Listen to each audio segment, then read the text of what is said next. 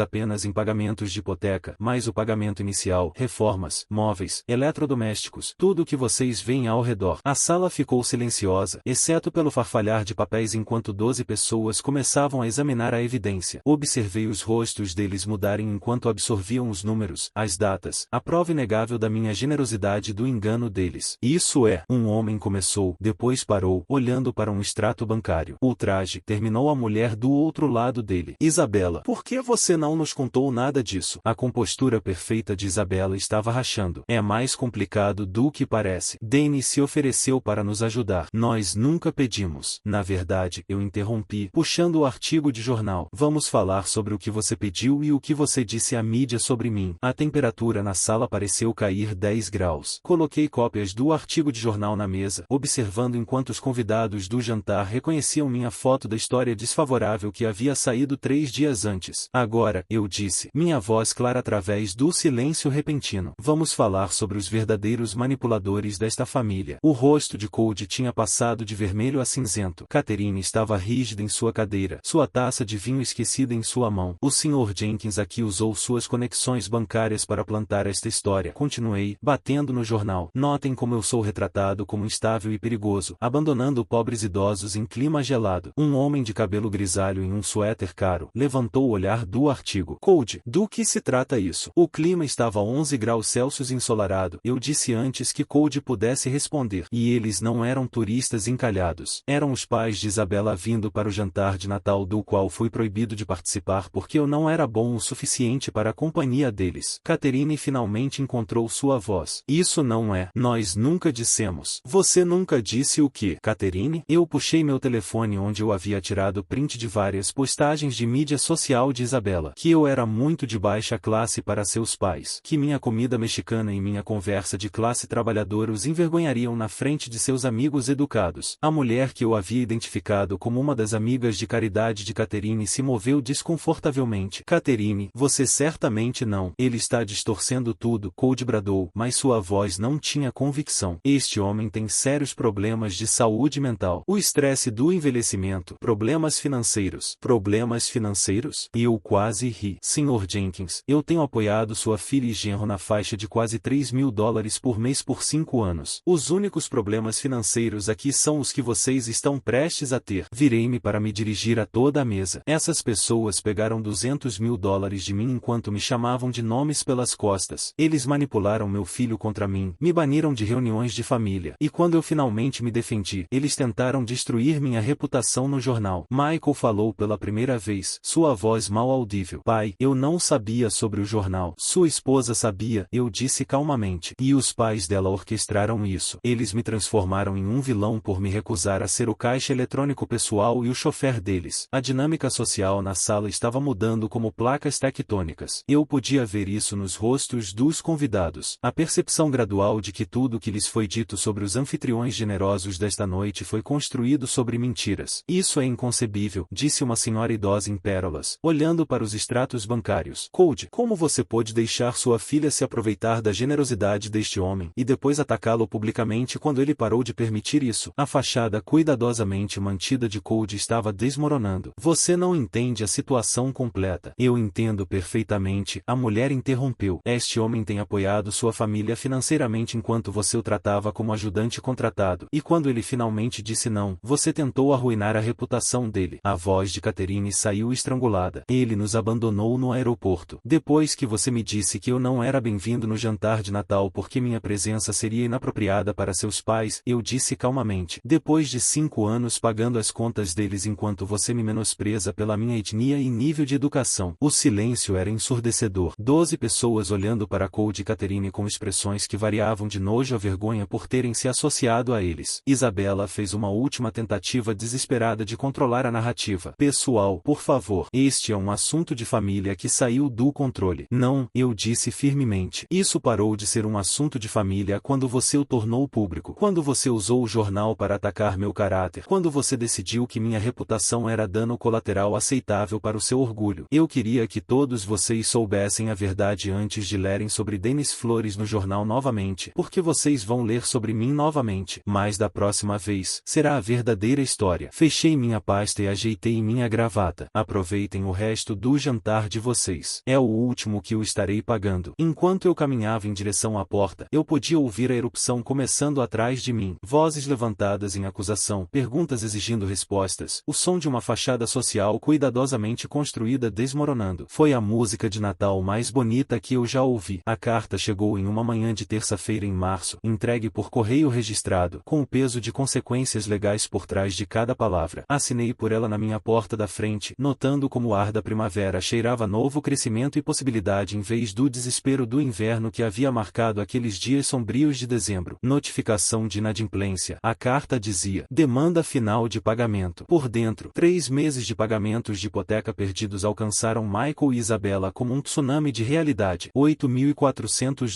em atraso. 14 dias para regularizar a conta ou enfrentar procedimentos de execução hipotecária na casa que eu os havia ajudado a comprar. Eu coloquei a carta de lado e voltei para o meu café, lendo-a como você lera notícias sobre o tempo distante. Interessante, mas não mais meu problema. Meu telefone vinha tocando por semanas com chamadas cada vez mais desesperadas. O número de Isabela bloqueado após o primeiro correio de voz histérico. Code Catherine, cuja posição social em Spokane havia evaporado como névoa da manhã após a humilhação do jantar de Natal. Até Michael, cujas chamadas eu vinha ignorando por uma mistura de raiva e curiosidade sobre quanto tempo levaria para ele engolir seu orgulho. A resposta, aparentemente, era 97 dias. Ele bateu na minha porta naquela quinta-feira à noite, não mais o homem confiante que me havia excluído do jantar de Natal, mas alguém que parecia ter envelhecido uma década em 3 meses. Olheiras sob os olhos, seu terno caro amassado, o cheiro de desespero agarrado a ele como colônia barata. Pai, ele disse quando abri a porta, nós precisamos conversar. Eu me afastei para deixá-lo entrar, notando como ele olhava ao redor da minha casa como se a estivesse vendo pela primeira vez. Os móveis novos que eu havia comprado com meu primeiro contra-cheque sem hipoteca, a pintura fresca nas paredes que não eram atualizadas há 8 anos, porque cada dólar extra tinha ido para o estilo de vida dele. Os reparos que eu finalmente pude pagar, agora que não estava subsidiando o sonho americano de outra pessoa. Lugar bonito, ele disse calmamente. É o que acontece quando você gasta dinheiro em si mesmo em vez de em pessoas que não o apreciam, eu respondi, acomodando-me na minha nova poltrona reclinável. Café. Ele balançou a cabeça, empoleirando-se na borda do meu sofá como se tivesse medo de ficar confortável. Pai, eu preciso que você saiba o quanto eu sinto muito por tudo. O jantar de Natal, o artigo do jornal, a maneira como Isabela e a maneira como nós te tratamos. Continue. Eu não sabia sobre Code plantar aquela história. Eu juro que não sabia. Quando descobri, ele passou as mãos pelo cabelo. Jesus, pai, as coisas que eles disseram sobre você pelas suas costas, a maneira como eles falaram sobre nossa família, sobre a memória da mãe. Minha mandíbula se apertou com a menção de Maria, mas mantive minha voz estável. E o que exatamente eles disseram sobre sua mãe? Que ela sabia o lugar dela melhor do que você sabia o seu. Que ela entendia limites. Ele não conseguia me encarar. Eu deveria ter te defendido. Eu deveria ter enfrentado eles anos atrás. Sim, eu disse simplesmente. Você deveria. Ficamos em silêncio por um longo momento, o peso de 5 anos de erros preenchendo o espaço entre nós. Lá fora, eu podia ouvir meu vizinho cortando a grama. Os sons normais de uma quinta-feira à noite normal em um bairro normal onde filhos não excluíam seus pais do jantar de Natal. A casa está em execução hipotecária, Michael disse finalmente. Eu sei. Nós não podemos fazer os pagamentos sem. Ele parou, parecendo perceber como isso soava. Sem a minha ajuda, eu terminei. Sem o dinheiro que eu estava enviando todo mês enquanto você deixava a família da sua esposa me tratar como lixo. Eu sei como parece, Michael. Inclinei-me para a frente, garantindo que ele estivesse olhando para mim. Você sabe quanto dinheiro eu te enviei ao longo de 5 anos? Ele assentiu miseravelmente. Isabela calculou depois do Natal. Os pagamentos da hipoteca, o pagamento inicial, todo o resto. Mais de $200 mil. $237.468. Eu corrigi. Eu sei o valor exato porque finalmente fiz algo que deveria ter feito anos atrás. Eu somei. O rosto dele se desfez. Pai, eu sinto muito. Eu não sei como consertar isso. Você não pode consertar, filho. Esse dinheiro se foi. Mas, mais importante, esses anos se foram. 5 anos em que eu poderia ter estado construindo um relacionamento com você em vez de financiar a vida de fantasia da sua esposa. Eu sei disso agora. Ele olhou para mim com algo que poderia ter sido esperança. Mas talvez pudéssemos recomeçar. Talvez haja uma maneira de. Você está me pedindo para retomar os pagamentos da hipoteca? A esperança morreu nos olhos dele. E nós vamos perder tudo, pai. A casa, o respeito de Isabela por mim, a aprovação dos pais dela. Eu não sei o que vou fazer. Você vai descobrir, eu disse não com rudeza. Da mesma forma que eu descobri como viver sem um filho que me respeitava. Da mesma forma que eu aprendi a passar o Natal sozinho enquanto você celebrava com pessoas que pensavam que eu estava abaixo dele. eles. Ele começou a chorar então, quieto, como um homem que ficou sem outras opções. Eu te perdi. Não foi. Eu escolhi eles em vez de você. E agora eu te perdi para sempre. Eu o observei por um longo momento. Este homem que eu criei, amei e sacrifiquei porque deixou a família de sua esposa convencê-lo de que seu pai não era bom o suficiente para a companhia deles. Michael, eu disse finalmente. Você não me perdeu. Você me entregou. Há uma diferença. Ele limpou os olhos com as costas da mão. Há alguma chance, alguma maneira de você me perdoar? Eu te perdoei meses atrás, eu disse, e senti isso. Mas perdão não significa voltar ao que as coisas eram. Não significa fingir que isso não aconteceu, ou que eu vou retomar o pagamento de um estilo de vida que veio com a condição de que eu fosse grato por migalhas da sua atenção. Então o que isso significa? Levantei-me e caminhei até minha lareira, onde a foto de Maria estava ao lado de uma nova foto, e eu com Rosa e a família dela no jantar de Páscoa. O primeiro feriado que passei com pessoas que realmente me queriam lá. Significa que se você quer um relacionamento comigo, você terá que construí-lo do zero. Significa me mostrar respeito em vez de exigir que eu o ganhe. Significa fazer escolhas baseadas no que é certo, não no que é conveniente. Voltei-me para ele. E significa que da próxima vez que alguém e sua esposa, os pais dela, quem quer que seja tentar me excluir de reuniões de família, você vai se lembrar de quem realmente age como família. Ele assentiu lentamente, entendendo talvez pela primeira vez que o respeito não era algo que você podia tomar como garantido. A casa, ele perguntou calmamente. Não é meu problema mais. Sentei-me novamente, sentindo-me mais leve do que em anos. Você é um homem adulto, Michael. Descubra isso como homens adultos fazem. Consiga um emprego que pague o suficiente para cobrir suas contas. Venda a casa e compre algo que você possa pagar. Pare de viver acima de suas posses e esperar que outras pessoas subsidiem suas escolhas. Ele se levantou lentamente, os ombros eretos pela primeira vez desde que chegou. Você está certo sobre tudo. Eu sei. Ele caminhou até a porta, depois se virou. Pai, vale o que valer ver você se defender naquele jantar de Natal. Eu estava orgulhoso de você. Envergonhado e com raiva, mas orgulhoso também. Bom, eu disse. Talvez haja esperança para você ainda. Depois que ele saiu, servi-me um copo do bom uísque e saí para minha varanda dos fundos. A primavera estava chegando a Spokane, as árvores começando a brotar, o ar aquecendo com promessa. Em 4 meses, eu faria 63 anos. Maria se foi há 8 anos. Eu havia desperdiçado 5 desses anos sendo um capacho para pessoas que não apreciavam sacrifício. Eu não estava planejando desperdiçar mais. Meu telefone vibrou com um texto de Rosa. Jantar domingo. As crianças querem te mostrar os projetos escolares delas. Eu sorri e respondi. Não perderia por nada. Família de verdade, descobri, era algo que você encontrava com pessoas que realmente te queriam lá. Todo o resto era apenas teatro caro. E eu estava farto de comprar ingressos para shows onde eu não era bem-vindo no palco. O uísque tinha gosto de liberdade, e o futuro parecia exatamente tão brilhante quanto eu estava disposto a fazê-lo. Se você gostou desta história, por favor, curta este vídeo. Inscreva-se no canal e compartilhe suas impressões desta história nos comentários. Para ouvir a próxima história, clique na caixa à esquerda.